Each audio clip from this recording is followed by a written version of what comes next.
Jelly rolls are soft, sweet, and full of a variety of delicious flavors and are a show-stopping dessert on the holiday buffet table. The jelly roll, what can happen? Well, it can be a cracked, imperfect mess, just like this one I have here in front of me today. But today, I'm going to show you how to make a perfect jelly roll. To start the process, I have 1/3 cup plus 1 tablespoon of cake flour here. And cake flour, again, is a finer flour, a lower protein flour that will really give you that soft, pillowy texture that you're looking for. To this, I'm going to add 1/3 cup of blanched hazelnuts, and these are slightly toasted. You want to toast them so that the flavor comes out. And really what I'm going to do is process this together until the nuts are finely chopped. So this looks good.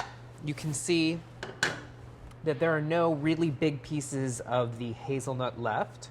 You don't want any chunks here, and just put this off to the side now while we work on the other component of the batter, which is what leavens the cake, and that is 5 large eggs. This goes right into the bowl of your standing mixer here, and 1/2 cup of granulated sugar. So just 2 simple ingredients. And what you're gonna do with this is you're gonna place it over a pot of simmering water. We're dissolving the sugar, warming up the whole eggs. What this will do is it will encourage a maximum amount of volume when we whip this on our stand mixer. It's warm to the touch. I don't feel any of the granules of sugar left, so this is ready to go. I'm gonna remove it from the heat. So this goes right onto your stand mixer with the whisk attachment, and you're going to beat this on medium-high speed until it quadruples in volume and it's no longer warm. So this will take about like 5 to 6 minutes. So it's been about 6 minutes. You can see how nice and thick and voluminous this mixture is. And now what we have to do is gently fold in our flour mixture. So just sift over 1/3 of this flour mixture at a time. And then using a rubber scraper, what you're gonna do is you're gonna gently fold the flour mixture into the eggs. You wanna do this gently, quickly, because you don't want the mixture to deflate. And again, whenever you're folding, you're scraping around the outside of the bowl. You're going underneath and kind of folding over, if you can see it. Again, I'm going to add another 1/3 of my flour mixture. And this is a classic sponge cake recipe where you're really creating the volume of the batter with whole eggs. So fold this in. I'm just going to add the rest in. Just make sure there are no giant lumps here. So this is a 1/2 stick of unsalted butter that has been melted and cooled. You don't want this to be too hot because what it will do is it will deflate the batter. So what I like to do is while I'm folding, if you drizzle the butter down the side of the bowl and fold it in gently, it shouldn't deflate the batter too much. So again, you want to make sure that it's not too hot. It should be about room temperature, not solidified. And you want to make sure your oven is preheated to 400 degrees Fahrenheit. So a very high temperature with the rack in the middle of your oven. And this cake is going to bake for only 7 minutes. So it's very, very quick to bake. I'm going to spread this out into my baking sheet here, which has been buttered. I have a piece of parchment that's been laid down, and then you butter the whole thing and dust it liberally with flour and knock out any excess flour. And this will help to get the cake out of the pan. So spread your batter out into the pan. You want to get it into all of the corners here. It's going to be a very thin layer of batter, but it will bake up nicely. So right into that 400-degree oven, about 7 minutes.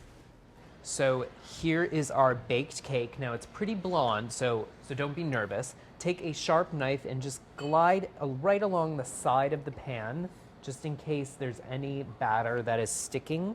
And now, what you want to do is take a clean flour sack towel, this is a thin towel, and dust it liberally with confectioner's sugar. This will help here in not allowing the cake to stick to the towel.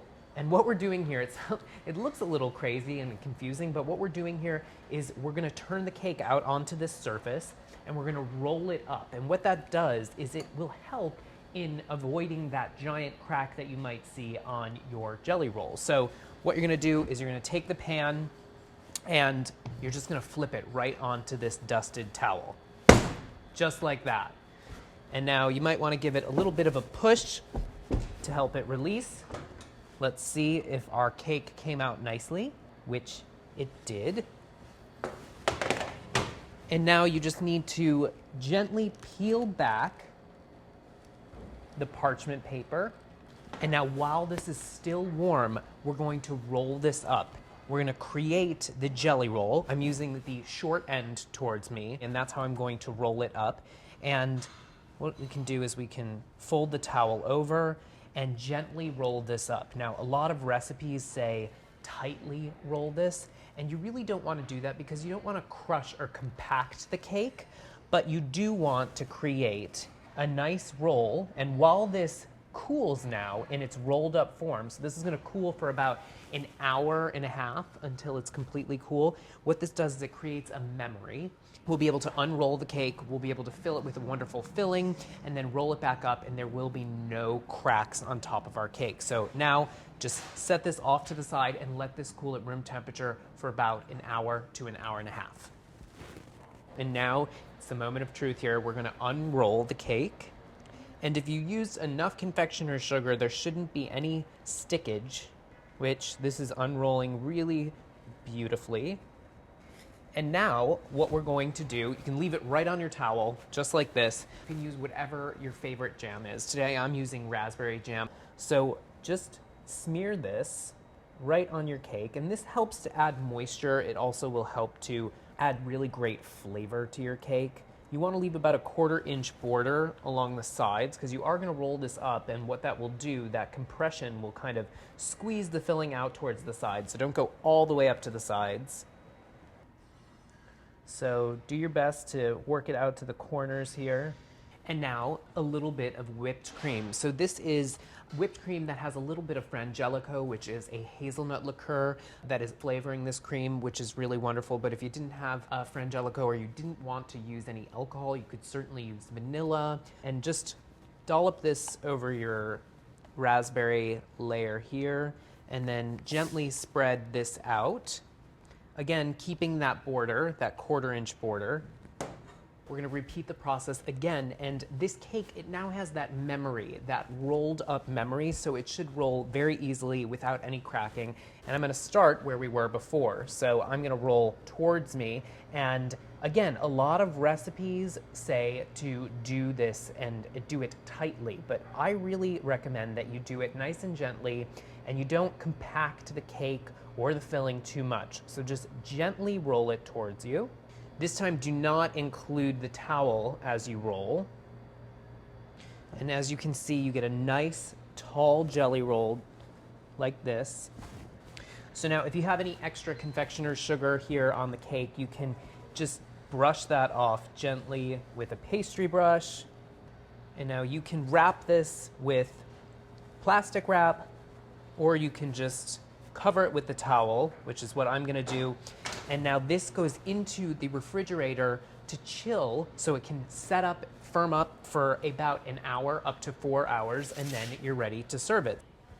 It's nice and firm. Remove the towel. Now just be gentle with this. And now for serving, what I like to do is I like to cut off the ends so you get a nice, beautiful swirl for your guests to see. You can snack on these later. And we'll remove the other end piece, and you can see you get a really beautiful swirl to the jelly roll, the jelly and the cream, nice color. Today I'm just going to garnish with some confectioner's sugar, a light dusting of snow, and I'm using some parchment sheets to protect the platter so that it doesn't get messy. And now just remove these little parchment protectors.